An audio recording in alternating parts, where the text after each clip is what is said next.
Did you ever see that movie? It was with Michael Fox, and it's about his being able to travel time. He is able to get into a car that goes extremely fast, and he's either able to go back in time or forward to the future. And one episode, he goes back in time, and when he goes back in time, he finds his mother as a young lady. And it's a really interesting show because the mother actually falls in love with him, and he knows that's his mother. He cannot fall in love with his mother. And so he tries everything to do to get away from her because somehow she has this attraction to him. And so the whole story is hilarious and fun, but pretty interesting because now he has to get away from him, go back into the future. But then he goes beyond the time that he was president. He goes a little bit more to the future, and he sees things that are really bad. He sees the economy that's terrible. He sees people fighting with each other, people not getting along and doing all kinds of things to each other. And he saw that the future really was holding something awful. And so he wanted to get away from the future. So he gets back into his car, and hopefully by the time he got it right, the speed and so forth, he was able to come back to the exact time when he first took his trip. Now I'm thinking about this particular movie because I think as we read Matthew 21, we are getting an insight into the future.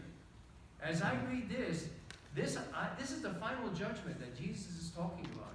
And all of us are going to be there. All of us are going to be there. We're going to be sitting, and he is going to be dividing those sheep from the goat. And can you imagine how you're going to feel when you're there? Hopefully you'll be on the sheep side. I pray we're on the sheep side and not on the goat side. But can you imagine being able to see something and know what the outcome is going to be and not do anything about it?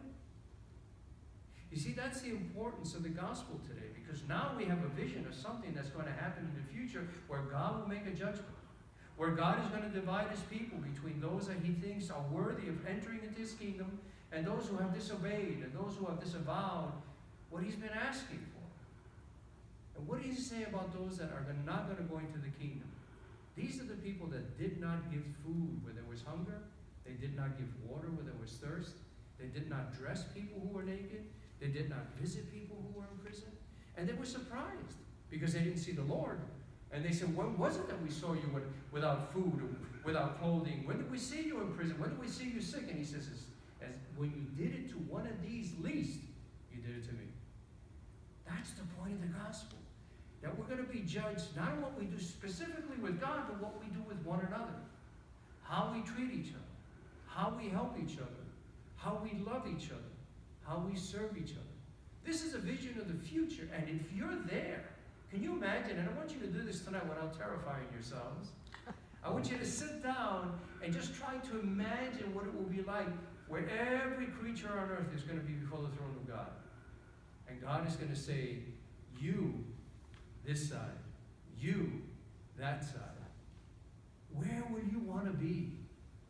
What would you want to hear him say to you? Do you want him to go to the left, or you want to go to the right? If you want to go to the right, where he says, be with the sheep, and blessed are you among the kingdom, then think about what you do with your life. Think about how you live your life with your fellow man, how you express your kindness and empathy and love to those people who need it most. Look at the situations in the world where we can help. People who have hunger, people who have war, people who have lost their homes.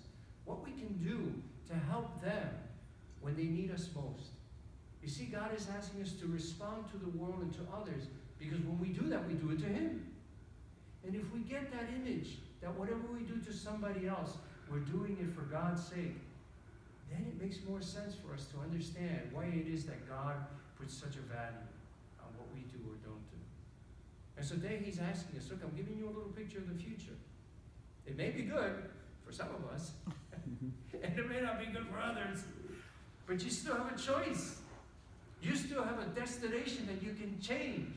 You still can do something about it. You still can change the outcome. If you don't feel right in what you're doing with your life, then maybe you can do something else to make it better. And this is all that Jesus was using it, not to scare you, not to terrorize you, not to force you to love him, because you cannot force love out of anybody, but only to see the importance of what your life means, to be able to see that your life is a great value. And if you see your life as a great value, then you will live it and share it with others, because that's where real happiness and real meaning come. And Jesus wants to wake us up to that, because time is too short. Life goes very quickly. So see the future